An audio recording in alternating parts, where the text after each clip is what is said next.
It all started with the sound of a heart monitor beeping softly in the corner of a small hospital room, where 38-year-old Daniel Reeves, a tired but strong single father, sat with his head bowed, clutching a worn photograph of his late wife. Life hadn't been kind to Daniel.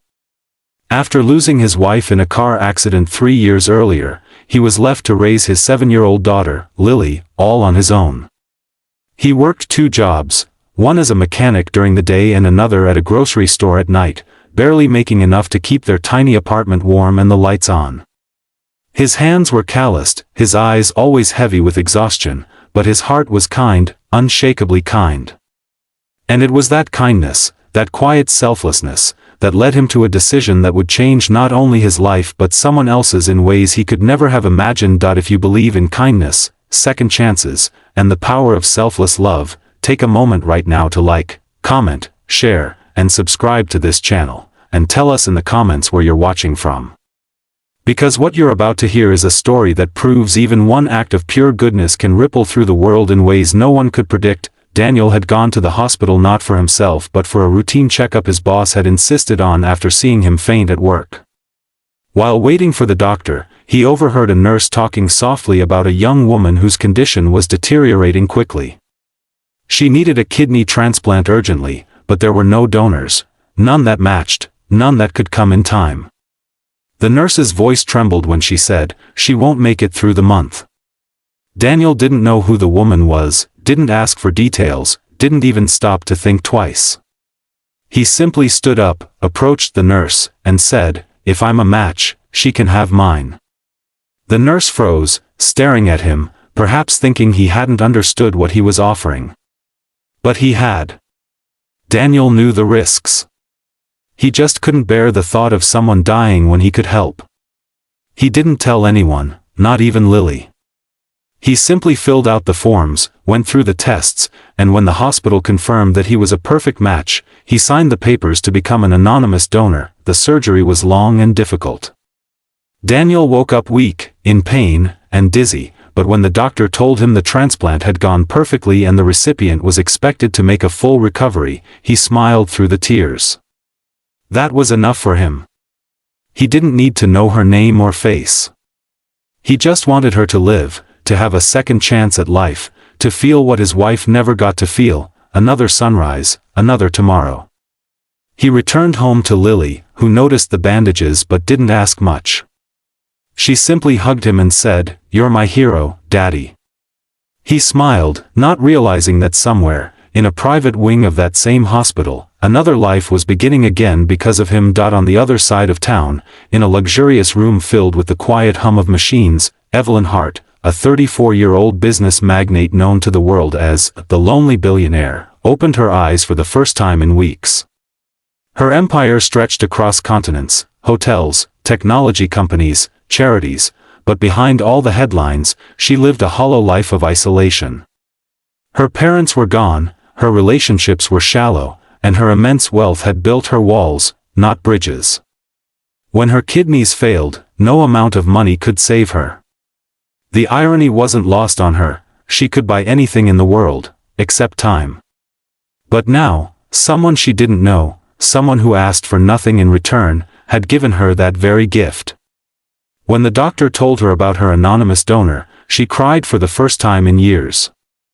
Not from pain, but from the realization that genuine kindness still existed in a world she had long thought cold and transactional. Months passed. Daniel healed, returned to work, and continued living the same quiet life.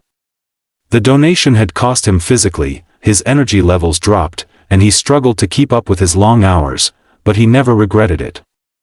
Lily was growing fast, full of questions and wonder, and Daniel did everything he could to give her a happy childhood, even if that meant skipping meals so she could have enough. One evening, while picking her up from school, Daniel was handed an envelope by a man in a sharp black suit.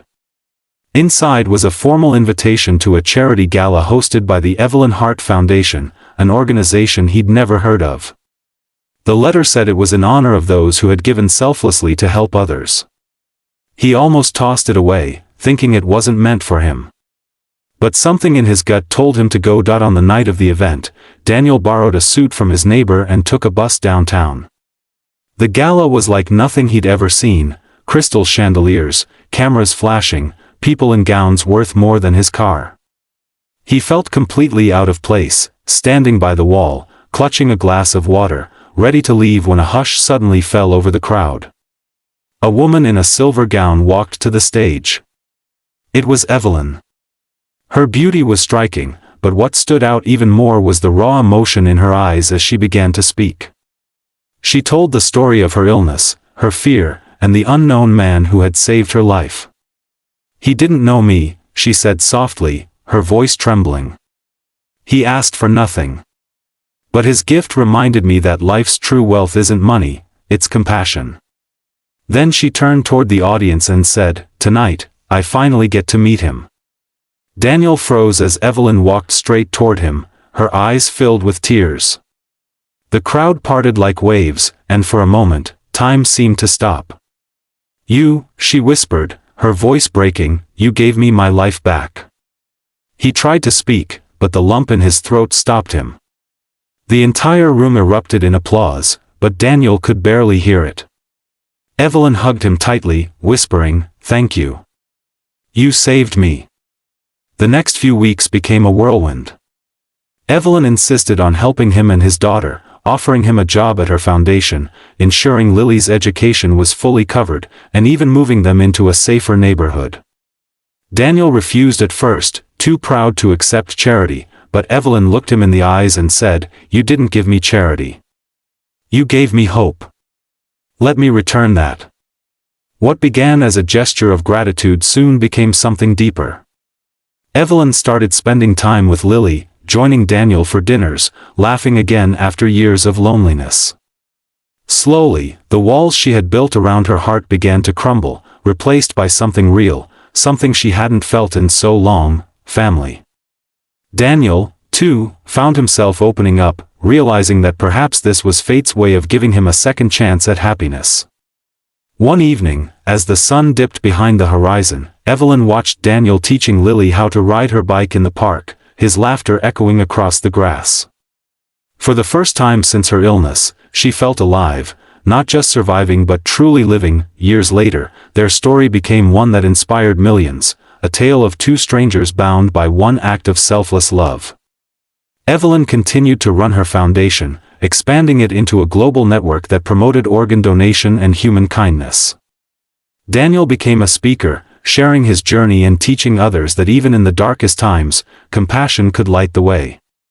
And Lily grew up knowing that her father's strength didn't come from money or power, it came from the purity of his heart. If this story touched your heart, please take a moment to like, share, and subscribe.